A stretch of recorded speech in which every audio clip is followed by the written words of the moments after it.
Okay, how are you today? So we're gonna go ahead and take out a light fixture.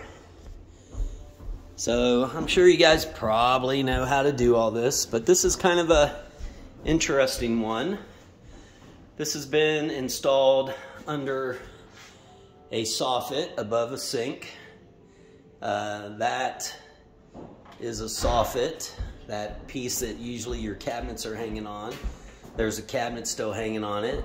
That wire goes up into the soffit, goes over, and I'm assuming goes back down to that, and it probably goes into the wall, down, and into that switch. That's my guess. A little unique. You see all kinds of things when you tear out houses and stuff like that, especially a lot of the newer stuff and stuff that's been rehabbed. Anyway, what we're going to do, we're going to take this out.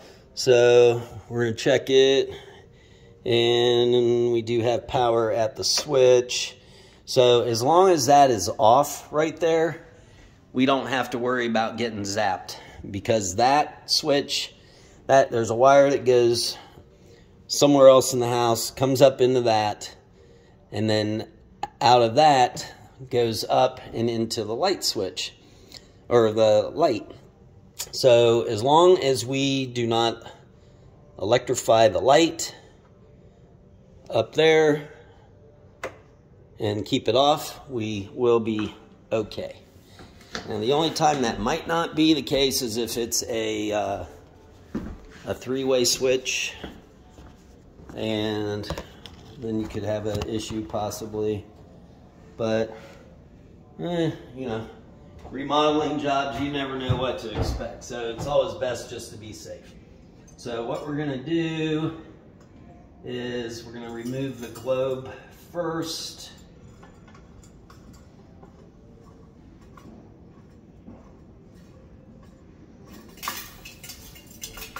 So we're going to take these off. And we're going to, let's see here, you never know how these things are held together. Okay, so there's a nut right there. So we're going to take that off.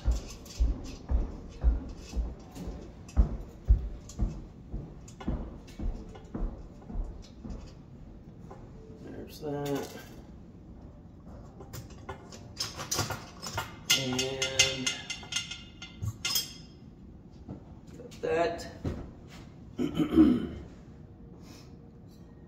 So we've got that off.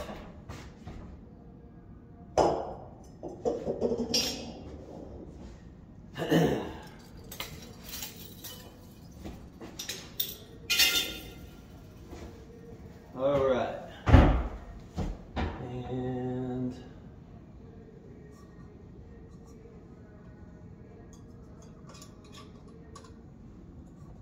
should just be able to unscrew this.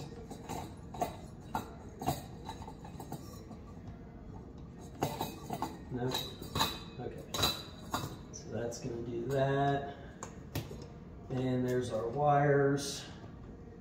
So we've got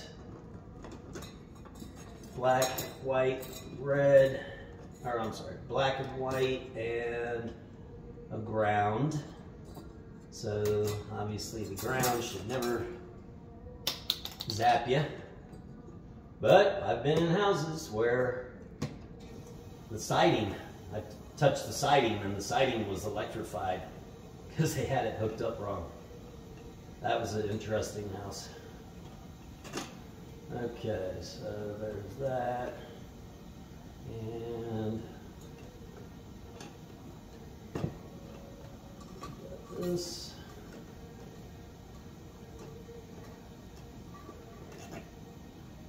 So the reason we do all that, instead of turning it off down at the box, is because this is faster. And I don't ever recommend you do that, but I'm touching those and we don't have any current.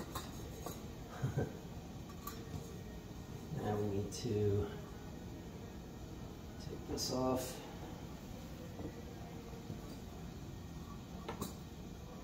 Again, all of these just kind of bolt up into everything.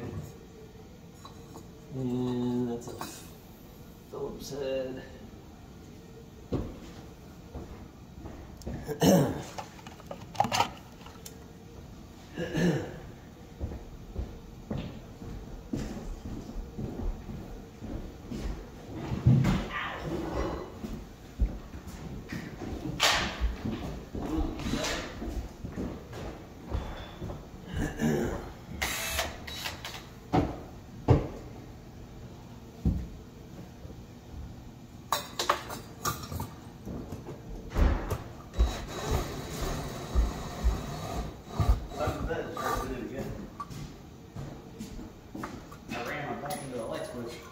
Yep.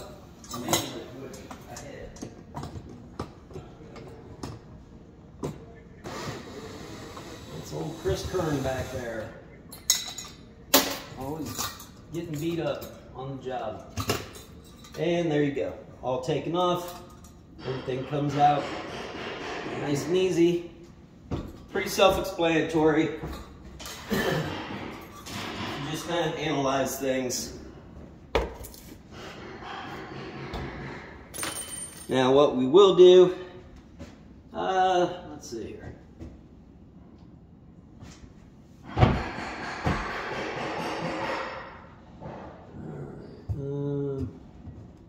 I wanted to do.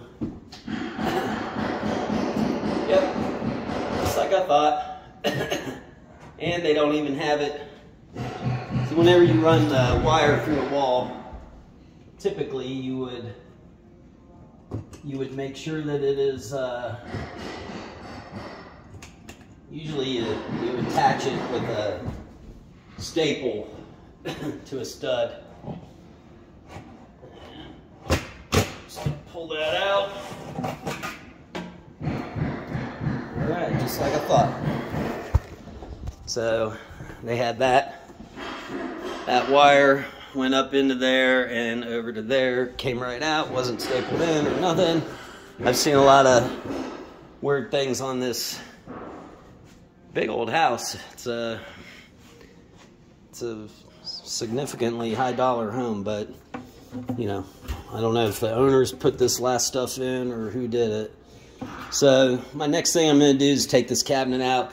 You watch my other videos on taking the cabinets out, and you can see what that's all about. But I'm going to go ahead and sign off at this point because you already saw the cabinet video, and I'll get back on here when I do something else. But hopefully you guys like that video. Like and subscribe. Comment below. Let us know if this has been helpful and easy. Thank you very much.